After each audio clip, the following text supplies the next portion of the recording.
حمد و صلات کے بعد تمام سامعین و حاضرین السلام علیکم ورحمۃ اللہ وبرکاتہ۔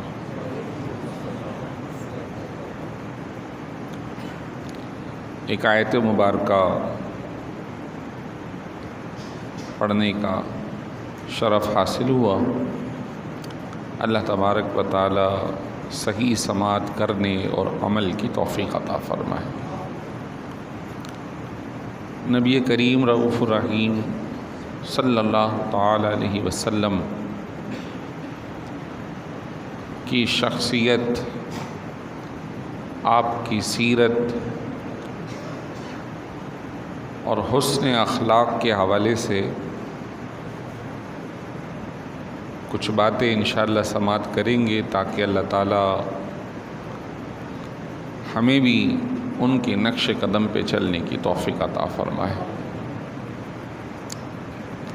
نبی کریم رؤوف الرحیم صلی اللہ تعالی علیہ وسلم اتنے بڑے منصب اور مقام کے حامل ہونے کے باوجود آپ کی زندگی مبارک انتہائی عاجزانہ تھی۔ تکبر، اکڑ، کسی پر اپنی بڑائی جتانا یہ آپ صلی اللہ علیہ وسلم کی شخصیت میں نہیں تھا۔ یہ الگ بات ہے، خدا داد آپ کا روب لوگوں پر طاری ہو جاتا تھا، خدا داد آپ کی شخصیت تھی، لیکن از خود آپ ایسا کچھ نہیں کرتے،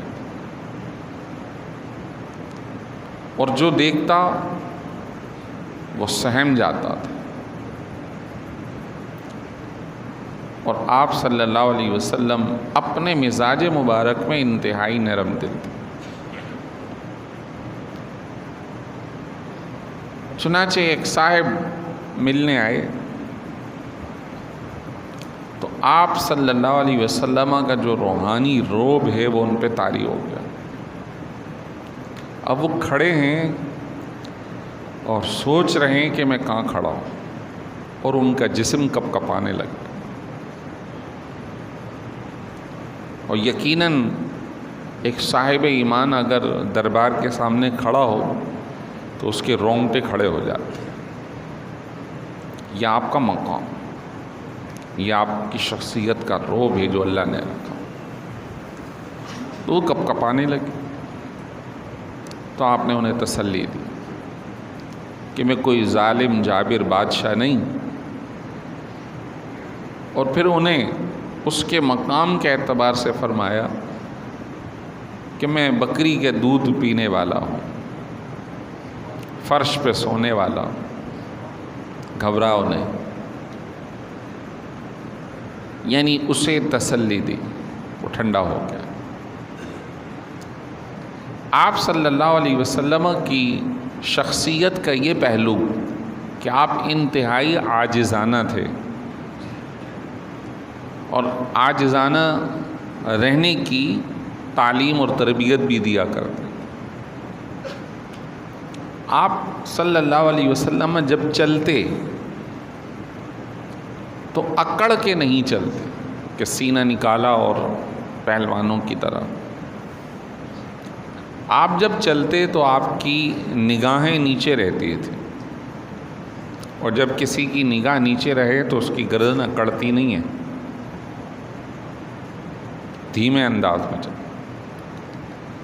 جب چلتے تو باوقار چلا کرتے تھے، دوڑتے نہیں تھے۔ لیکن صحابہ کرام کہتے ہیں کہ باوقار انداز میں چلنے میں بھی اللہ نے اتنی سرعت رفتار دی تھی کہ کوئی ان سے آگے نہیں نکل پاتا تھا۔ چلتے باوقار تھے،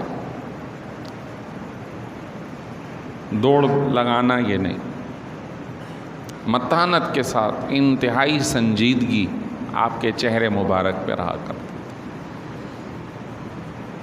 مذاق یہ آپ کی عادت مبارکہ کا حصہ نہیں، لیکن بعض روایات میں آتا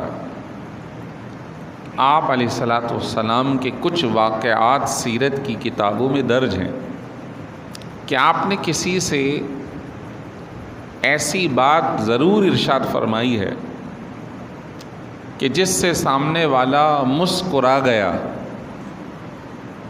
لیکن کبھی وہ جھوٹ اس میں آمیزش نہیں تھی۔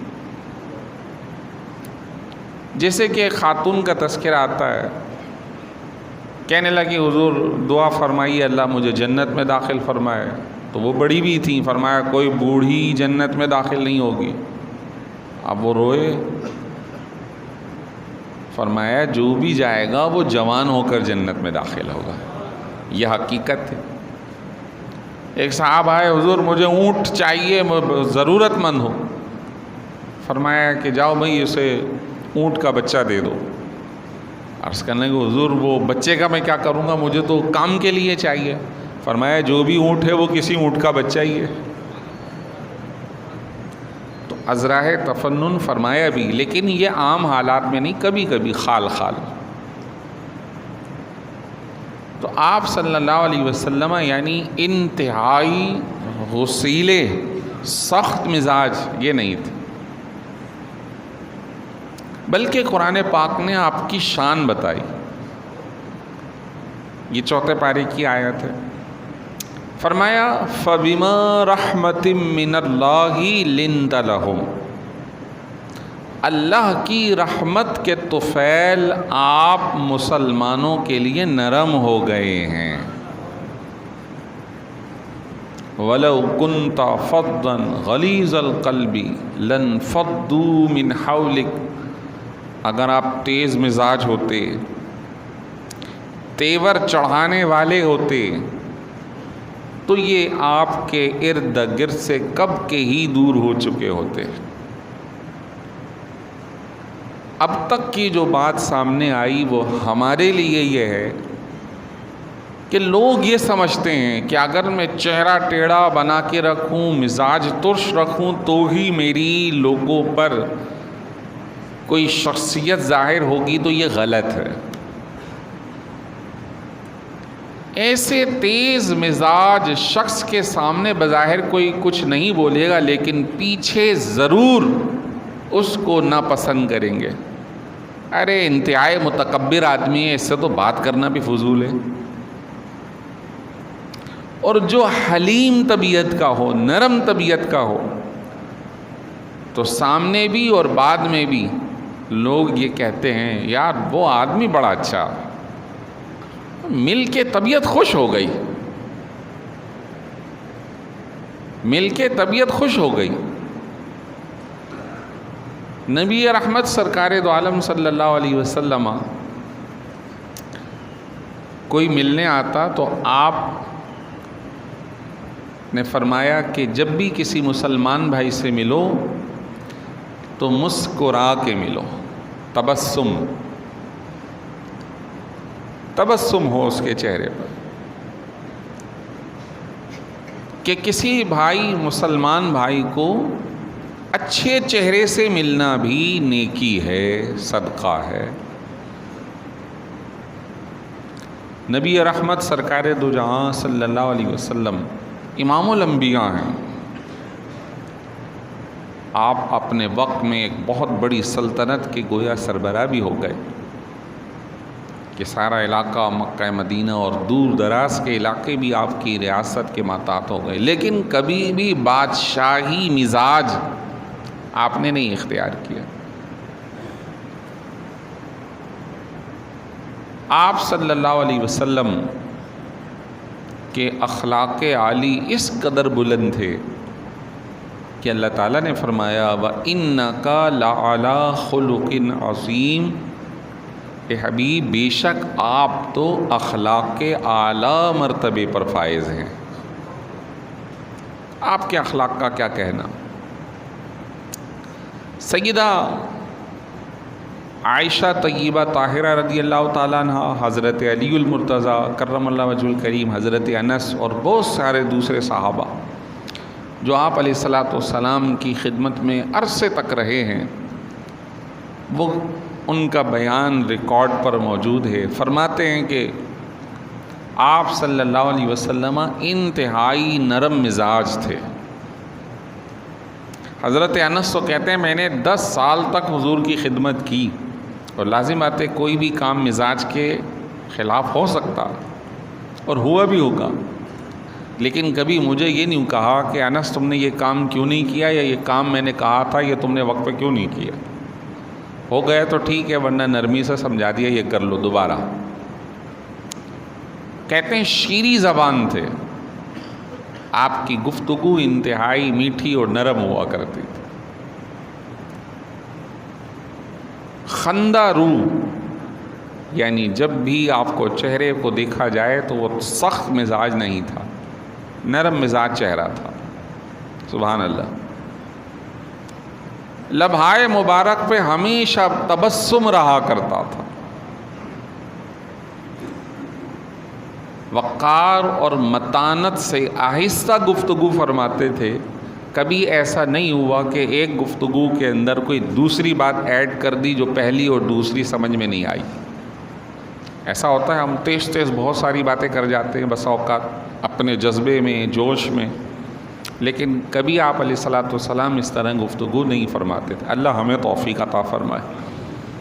حتیٰ کہ بی بی عائشہ رضی اللہ تعالی عنہا فرماتی ہیں کہ اگر آپ کی مجلس میں بیٹھ کر کوئی کلمات گننا چاہتا کہ کتنے جملے بولے، کتنے کلمے بولے، تو وہ آپ کی گفتگو میں بیٹھ کر کلمے گن سکتا تھا. اتنے آپ آہستہ اور نرمی سے گفتگو فرمایا کرتے تھے.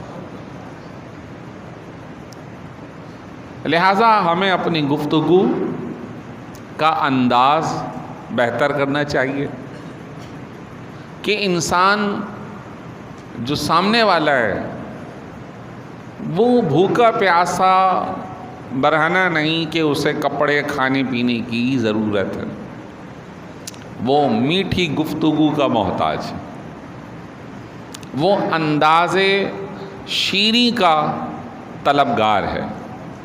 اس سے گفتگو ہو تو پیار سے ہو، اس کے مرتبے کے مطابق ہو.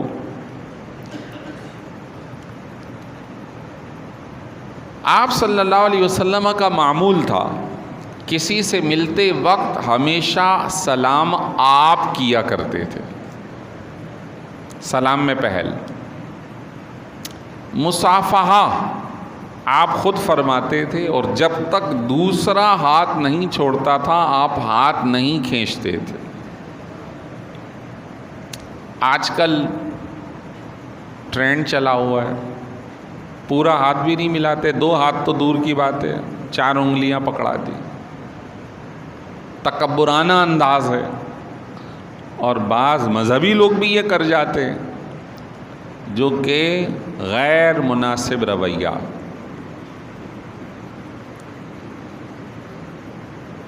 کوئی شخص اگر آپ کو کوئی بات کہتا اور وہ آپ کو کان میں کہہ رہا ہے یا کوئی راز کی بات ہے اس کی پرسنل، تو جب تک وہ بات پوری نہیں کہتا تھا آپ اس کی طرف سے رخ نہیں موڑتے تھے، یعنی اس کی بات پوری تسلی سے سنتے تھے. لہٰذا اب ہمیں یہ مل رہا ہے کہ کوئی بات کہہ رہا ہے تو اس کی بات پوچھ تو لو، سن تو لو. اچھا ایسا ہو سکتا ہے کہ 4 سائل آ گئے ہیں، 4 پوچھنے والے آ گئے ہیں، تو ایسی صورت میں اگر کسی ایک کی بات پوری ہو گئی ہے تو دوسرے کی طرف توجہ کی جا سکتی ہے. جب بھی تشریف رکھتے مجلس کے اندر بیٹھیں تو بیٹھتے وقت آپ ہمیشہ اکثر و بیشتر آپ کی فرشی نشست ہوتی تھی، جیسا مسجد میں ہم فرشی نشست پہ بیٹھیں، اور ممبر پہ اگر کوئی خطیب بیٹھا ہے تو یہ بھی سرکار دو عالم صلی اللہ علیہ وسلم کی سنت ہے کہ آپ نے بھی ممبر شریف استعمال فرمایا تاکہ جو حاضرین ہیں ان تک یہ بات پہنچ جائے. اب مائک ہیں، پہلے مائک نہیں تھے، لیکن یہ حضور علیہ الصلاۃ والسلام کا معجزہ ہے کہ آپ کی آواز بلا مائک آگے پیچھے سارے لوگوں کو برابر آیا کرتی تھی.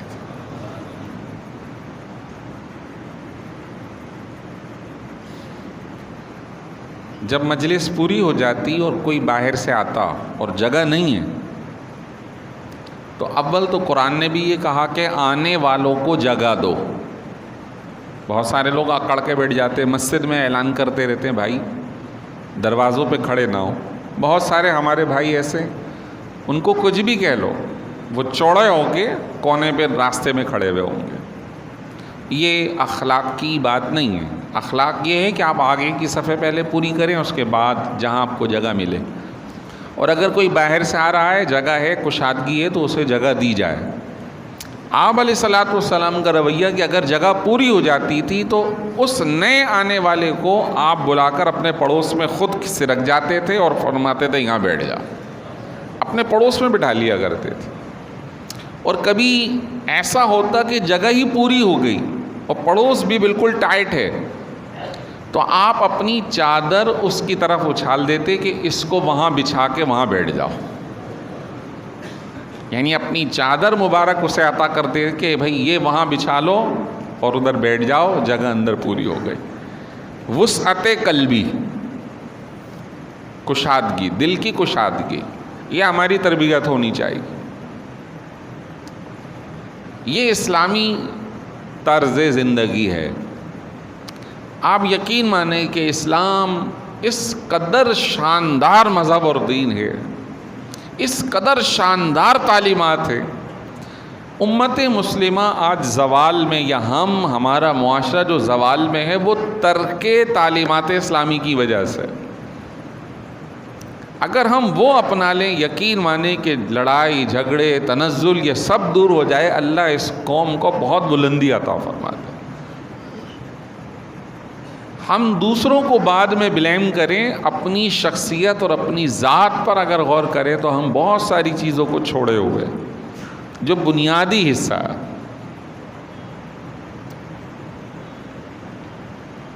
آپ کو اگر کسی کی بات ناپسند ہوتی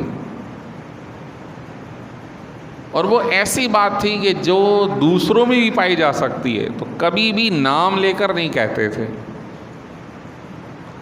نام لے کر نہیں کہتے تھے, بلا نام عمومی مسئلہ بتا دیتے تھے کہ یہ ایسا ہوتا ہے, یہ ایسا کرنا صحیح نہیں ہے. لیکن جو بڑے مرحلے تھے اس میں تو نام لے کر آپ نے ارشاد فرمایا ہے. جیسے گستاخان نبی کا مسئلہ, تو فرمایا کون ہے جو کعب بن اشرف کو جہنم میں پہنچائے گا. صحابی کھڑے ہو گئے, حضور مجھے اجازت دیں مسلمہ. فرمایا جاؤ. عبداللہ بن خطل کو کون مارے گا کہ اس نے اللہ اور اس کے رسول کو اذیت دی ہے. حضرت ابو برزہ اسلمی آئے, حضور میں تیار ہوں. فرمایا جاؤ. ڈھونڈ کے آئے, پتہ چلا کعبے کے غلاف میں چھپا ہوا ہے. حضور کعبے کے غلاف کے اندر گھس گیا ہے. فرمایا اس کو وہیں پہ ختم کرو. تو کچھ چیزیں جو ہیں وہ بالکل الگ ہیں. تو کوئی یہ نہ کرے کہ یار اخلاقیات یہ کہتی ہیں, تم گستاخان رسول کے بارے میں اپنا جذبہ دکھاتے ہو. یہ دو الگ الگ باتیں, دونوں کو مکس نہ کیا جائے. جہاد فی سبیل اللہ میں اگر تم نے نرمی دکھائی تو پھر جہاد کہاں کر پاؤ گے. سرکار کی محبت میں نرمی دکھائی تو پھر وہ محبت کس چیز کی آئے گی. یہ جو اخلاقیات ہے وہ عمومی مسائل ہیں, ایک معاشرتی مسائل ہے.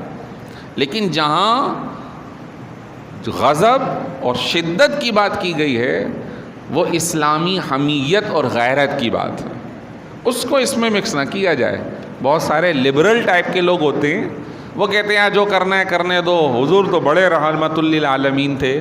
تو پھر شاید انہوں نے قرآن پڑھا نہیں کہ 10 سپارے کی آیتیں اگر الگ کی جائیں نا تو وہ جہاد کے موضوع پہ نظر آئیں گے, وہ اسلام کی سربلندی پہ نظر آئیں گے. آپ صلی اللہ علیہ وسلم نے معاف کیا ہے تو سنو کیسے معاف کیا. آپ علیہ الصلوۃ والسلام مکے سے مدینے چلے گئے, ہجرت کی, لوگوں نے ستایا, چلے گئے. آپ صلی اللہ علیہ وسلم کی بیٹی وہاں تھی, حضرت بی بی زینب.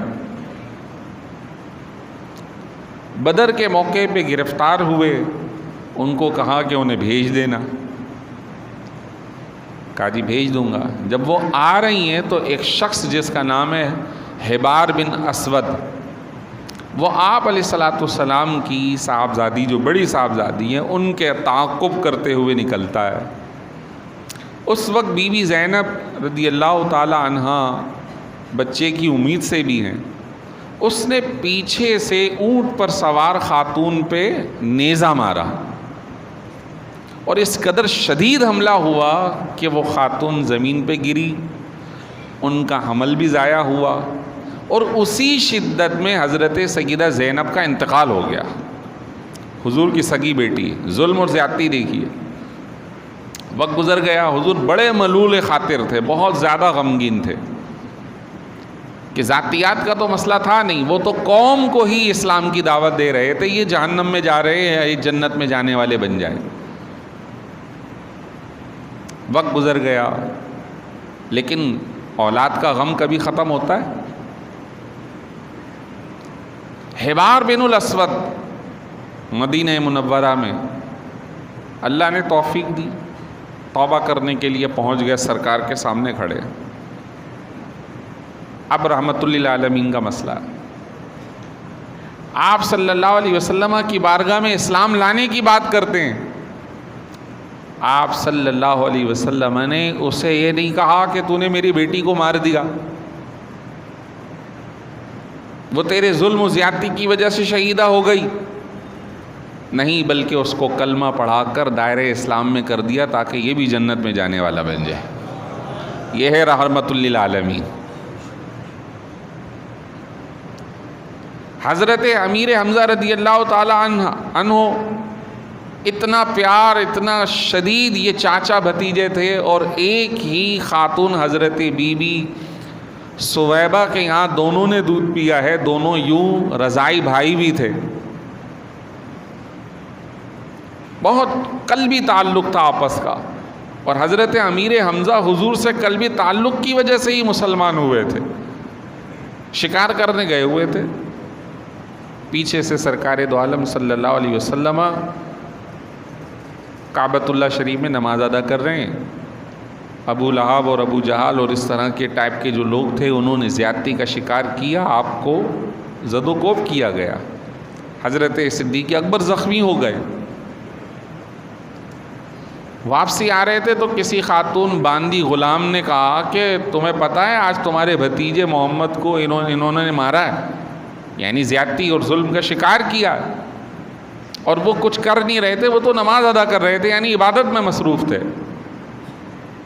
حضرت امیر حمزہ گئے، وہ لوگ بیٹھے تھے، ان کے ہاتھ میں کمان تھی، اور سیدھی جا کر اس مارنے والے کے سر پر ماری، اس کو لہو لہان کر دیا۔ تیری کیسے جرت ہوئی کہ میرے بھتیجے کو ہاتھ لگائے؟ کیا تو بھی ہو گیا ہے کیا ان کے مذہب کا؟ ہاں، میں ان کے مذہب کا ہو گیا۔ بس یہ محبت تھی حضور کی غلامی میں آنے کی۔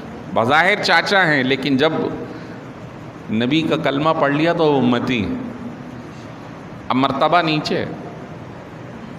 سرکار دو عالم صلی اللہ علیہ وسلم کہ چاچا حضرت امیر حمزہ کو وحشی بن حرب نے نہ صرف مارا، بلکہ دوسری عورت نے آپ کے سینے کو چاک کر کے دل مبارک بھی باہر نکال لیا۔ اتنا آپ پہ غم تھا کہ اس دوران غزوہ احد میں کئی ایک لوگ شہید ہوئے، اور ان سے قلبی تعلق اتنا تھا کہ جنازے ایک کے بعد ایک پڑھے جا رہے تھے، لیکن جب بھی جنازہ پڑھتے تو دو فرد کا پڑھتے، ایک امیر حمزہ اور ایک دوسرے صحابی، پھر امیر حمزہ پھر دوسرے صحابی، یعنی وہ موجود ہی رہے اور دوسرے صحابی مرحوم آتے رہے، جنازہ ہوتا رہا، اور بعد میں بھی غمگین رہے۔ ہر جمعۃ المبارک کو جاتے تھے احد کے اندر اپنے چچا حضرت امیر حمزہ کی زیارت کے لیے، سلام دعا کے لیے، فاتحہ پڑھنے کے لیے۔ ان کا وہ قاتل سامنے آ گیا، وحشی بن حرب، اور وہ چاہتا ہے کہ اسلام لے آؤں۔ فرمایا کہ اسلام لے آ۔ وہ ہاتھ بڑھاتا ہے، پیچھے کھینچ لیتا ہے، میں نہیں لاؤں گا۔ کیوں؟ کہا آپ کے قرآن میں تو یہ ہے کہ جو اپنے آپ پہ ظلم کرے، گناہ کرے، تو اس کو سزا ہوگی، تو میں مسلمان ہو جاؤں تو اللہ نے آیت اتاری، اس کو تسلی دی جائے کہ جو کافر مسلمان ہو جائے گا اس کے پچھلے گناہ معاف کر دیے جائیں گے۔ پھر آگے بڑھتا ہے، پھر پیچھے ہٹ جاتا ہے۔ یہ تو پچھلے کی بات ہے، اگر میں مسلمان ہو گیا پھر کوئی گناہ ہو گیا تو پھر بھی تو گرفتار۔ پھر اللہ نے پھر آیت اتاری، یا عبادی الذین اسرفوا علی انفسہم لا تقنطوا من رحمت اللہ ان اللہ یغفر الذنوب جمیعا۔ اے حبیب میرے بندوں سے کہہ دیں اگر یہ اپنے آپ پہ ظلم کر لیں تو اللہ کی رحمت سے مایوس نہ ہو، اللہ ان کے گناہوں کو پھر بھی معاف فرما دے گا۔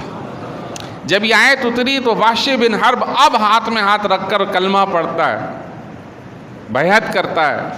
کہاں چاچا کا قاتل ہے، کہاں قریبی کا قاتل ہے، لیکن جب رحمت للعالمین کا معاملہ ہے تو پھر اس کو بھی معاف فرما دیا۔ نہ صرف معاف کیا، اس کے ناز پر، اس کے سوالات پر اللہ آیتیں اتار رہا۔ لیکن جہاں غصہ رسول کا مسئلہ آتا ہے تو پھر وہ ایسا ہے کہ خلاف کعبہ میں بھی ہو تو اس کو ختم کرو۔ تو دو الگ الگ پہلو ہیں۔ اخلاق نبوی بہت اعلیٰ ہیں، اس کو سمجھنے کی ضرورت ہے۔ اور نبی رحمت صلی اللہ علیہ وسلم سے قلبی تعلق اور محبت ہر مسلمان کے ایمان کا حصہ۔ ان کی آمد یعنی 12 ربیع الاول شریف کی کے اعتبار سے دل کا خوش ہو جانا کہ اس مہینے میں ہمارے نبی رحمت صلی اللہ علیہ وسلم تشریف لائے، میلاد، ذکر خیر، لنگر، فاتحہ، جو بھی انسان کر رہا ہے وہ اس کا ایک ہی نظریہ ہے، وہی ایصال ثواب ہے، یہ خوشی ہے۔ اپنے نبی کی خوشی منانا کوئی گناہ نہیں، بلکہ یہ عین ایمان ہے، یہ ایمان کا تقاضا ہے۔ اس پر آخری بات یہ کروں گا کہ جو کچھ حویلیاں میں ایک عید میلاد النبی کے جلوس پر حکومت وقت کے کارندوں نے کیا، شیل برسائے، گولیاں برسائیں، لوگوں کو شہید کر دیا، یہ بتائیے کیا اس ملک کے اندر سیاسی جلسے ہو رہے ہیں یا نہیں ہو رہے؟ بڑے بڑے ہو رہے ہیں، ریلیاں ہو رہی ہیں نہیں ہو رہی؟ ہو رہی ہیں۔ کبھی اس پر کوئی ایسی قدغن نہیں لگاتے کہ جس طرح اہل سنت کے لوگوں پہ لگاتے۔ اس زیادتی کو یہاں تو جیسے تیسے گزر ہو جائے گا، لیکن سرکار کی بارگاہ میں ضرور بتانا پڑے گا کہ یہ صحیح نہیں ہے ظلم و زیادتی۔ آپ صلی اللہ علیہ وسلم کی محبت کرنے والوں پہ زیادتیاں نہ کرو کہ یہ بضرر لوگ ہیں، اگر آج نہیں تو کل ضرور اللہ کی بارگاہ میں اس کا جواب دینا ہوگا، اور وہ لوگ ضرور پکڑ میں آئیں گے کہ جو عید میلاد النبی کے حوالے سے بھی لوگوں کو مسائل ہیں۔ اللہ تعالیٰ انہیں ہدایت عطا فرمائے، نہیں تو ان سے ہمیں چھٹکارا عطا فرمائے۔ وآخر دعوانا ان الحمد للہ رب العالمین۔